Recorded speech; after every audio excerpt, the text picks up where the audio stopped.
18. 죄와 용서. 형제가 죄 지으면 먼저 권고해라. 땅에서 둘이 기도하면 이루어 주리니 내 이름으로 둘셋 모여도 내가 함께하고 형제의 죄 이르네 7번 용서해라. 천국에서 가장 큰 사람 18장 1절에서 4절, 마가복음 9장 33절에서 37절, 누가복음 9장 46절에서 48절. 예수께서 가버나움 지방의 어느 집에 머물고 계실 때, 그리고 그 지방에서 베드로를 통해 성전세를 내신 때, 이때는 예수께서 십자가에 돌아가시기 대략 한 달 전쯤으로 갈릴리 전도 사역을 모두 마치고 유대 땅으로 들어가려고 하실 무렵이었다. 그 무렵 제자들이 예수께 나와서 무척 궁금한 듯 한 가지 질문을 한다. 스승님, 천국에선 누가 제일 큰 사람입니까? 제자들이 이 같은 질문을 한 데에는 그들 간에 치졸한 경쟁의식을 가졌기 때문이다. 이제 머지않아 예수께서 예루살렘으로 입성하여 큰 영광을 얻으면 그때 자신이 다른 제자들보다 높은 자리에 앉기를 바라는 마음으로 질문한 것이다. 이에 예수님은 아무 말 없이 어린아이 하나를 부르신 후 제자들 가운데 세워놓으셨다. 그런 뒤 예수께서 말씀하신다. 너희가 죄에서 돌이켜 어린아이같이 되지 않으면 결코 천국에 들어가지 못할 것이다. 누구든지 이 어린아이같이 자기를 낮추는 사람이 천국에서 가장 큰 사람이다. 예수님의 교훈은 어린아이 같은 신앙을 가져야 한다는 것이다. 그런 신앙은 어린아이의 특성처럼 자만심에 빠지지 않는 순수하고 겸손한 신앙, 잘 받아들이고 전적으로 따르는 신뢰성 깊은 신앙이다. 남들보다 높아지려는 교만한 마음을 갖고 은근히 자리다툼을 하던 제자들에게 참으로 적절한 답변이었다. 남을 죄짓게 하지 말고 스스로도 죄짓지 말라. 18장 5절에서 9절, 마가복음 9장 42절에서 48절, 17장 1절에서 2절. 예수님은 계속해서 또 다른 교훈을 주신다. 누구든지 내 이름으로 이런 어린아이 하나를 반겨 맞아주면 그것은 곧 나를 반겨 맞아준 것과 같다. 그러나 나를 믿는 이 작은 사람들 가운데 하나라도 죄짓게 하는 사람은 차라리 자기 목에 연자맷돌을 달고서 깊은 바닷속으로 자기 몸을 던지는 편이 차라리 나을 것이다. 사람들을 죄 가운데로 몰아넣는 일들 때문에 세상은 결국 화를 입을 것이다. 세상에서 그런 일이 없을 순 없겠지만 남을 죄짓게 하는 그 사람은 큰 벌을 받을 것이다. 어린아이들, 곧 작은 사람들 하나라도 주님의 이름으로 따뜻하게 맞아주는 일이 얼마나 귀한 일인지, 반면에 그런 자들 중 하나라도 죄짓게 하는 일이 얼마나 큰 악행인지 예수님은 뚜렷하게 대비해서 강조하셨다.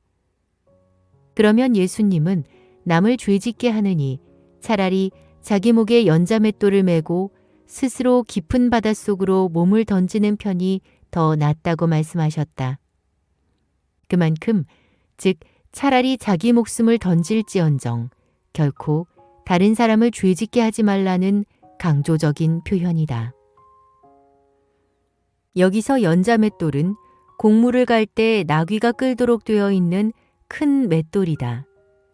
크기는 지름이 120에서 150cm가량 되었고 무게는 1톤 남짓이었다. 이처럼 목숨 걸고 남을 죄짓게 하지 말 것을 강조하신 데 이어 예수님은 이제 목숨 걸고 스스로도 죄짓지 말라고 교훈하신다.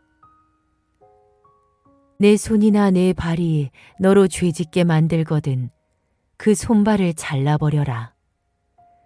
두 손과 두 발을 멀쩡히 가지고 영원한 지옥불에 들어가는 것보다는 차라리 불구의 몸으로 영원한 생명을 누리는 천국에 들어가는 편이 훨씬 낫다.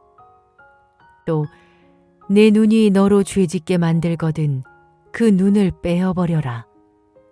두 눈을 멀쩡히 가지고 지옥불에 들어가는 것보다는 차라리 외눈일지라도 천국에 들어가는 편이 훨씬 낫다. 참으로 살 떨리는 말씀이다. 그렇다면 정말로 우리는 죄짓게 만든 몸의 지체를 그대로 잘라내야 하는가? 그렇진 않다. 여기서 예수님은 다만 영적인 죄의 문제를 쉽게 설명하기 위해 육적인 몸에다 비유해서 말했을 뿐이다. 다소 극단적으로 보이는 이 비유의 교훈은 분명하다. 우리의 삶 속에서 죄된 것들을 기필코 제거해야 할 뿐만 아니라 나아가 죄짓게 만드는 것들까지도 비록 그것이 아무리 비싸고 고통스런 대가를 지불해야 한다고 해도 철저하게 없애야 한다는 것이다. 잃어버린 작은 양의 비유 18장 10절에서 14절, 누가복음 15장 3절에서 7절. 고대 사회에서 어린이들은 그 존재감을 인정받지 못했다. 그들은 보잘것없고 하찮은 존재들이기에 작은 자, 곧 소자라 불린다. 하지만 그들 중 하나라도 하나님께는 얼마나 소중하고 가치 있는 존재인지 예수님은 계속해서 말씀하신다. 잘 들어라.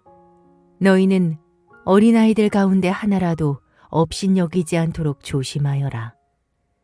그들의 천사들이 하늘에 계신 내 아버지를 항상 뵙고 있다는 사실을 명심하여라. 인자가 이 땅에 온 것은 잃어버린 자들을 구원하기 위함이니라. 예수님은 평범한 이야기 속에 놀라운 영적 비밀 하나를 들려준다. 수호 천사에 관한 이야기다. 언제든지 하나님을 배울 수 있는 수호 천사들이 어린아이처럼 미약한 존재라도 눈동자같이 세심하게 돌봐준다는 사실을 일러준 것이다. 그들 수호 천사들은 개인뿐 아니라 교회나 국가를 또한 지키며 성도를 위해 하나님께 간구하기도 한다. 이제 예수님은 하나의 비유를 들어 어린아이처럼 작은 자들의 소중함을 일깨워 주신다. 어떤 목자가 양 100마리를 기르고 있는데 그중 한 마리가 길을 잃고 헤맨다면 어떻게 하겠느냐? 99마리를 그대로 두고 잃어버린 그 한 마리 양을 찾아 온 들판을 돌아다니지 않겠느냐? 잃어버린 한 마리 작은 양의 소중함을 강조하신 말씀이다. 그렇다고 해서 99마리가 아무런 돌봄을 받지 않은 채 그냥 들판에 방치되는 것은 아니다. 우리는 양떼에 한 명의 목자만 있다고 생각하는 경향이 있다. 하지만 실제로 중근동 지역에서 100마리 양떼를 한 명의 목자가 돌보는 경우란 없다.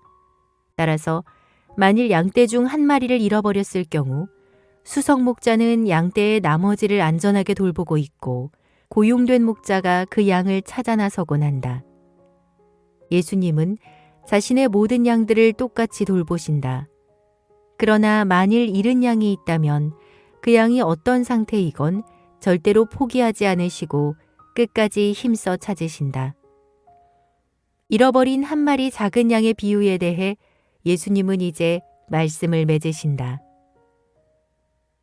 잃어버린 그 양을 찾게 되면 목자는 안전하게 있는 99마리의 양들보다 그 한 마리의 양 때문에 더욱 기뻐할 것이다. 이와 똑같다. 하늘에 계신 너희 아버지께서는 이 작은 사람들 가운데 하나라도 잃는 것을 결코 원치 않으신다. 형제가 죄를 범했을 때 18장 15절에서 20절, 누가복음 17장 3절. 이제 예수님은 주제를 살짝 바꾸어 죄범한 형제를 다루는 법에 관해 말씀하신다. 이 교훈의 핵심은 최선을 다해 죄범한 그 형제를 잘 권고하고 설득하여 그로 하여금 죄의 길에서 떠나게 하라는 것이다. 어떤 형제가 내게 잘못한 일이 있거든 그와 단둘이서 만나 그의 잘못을 다 일러주어라. 그 형제가 네 말을 듣고 잘못을 깨닫고 돌이키면 너는 형제 하나를 얻은 것이다.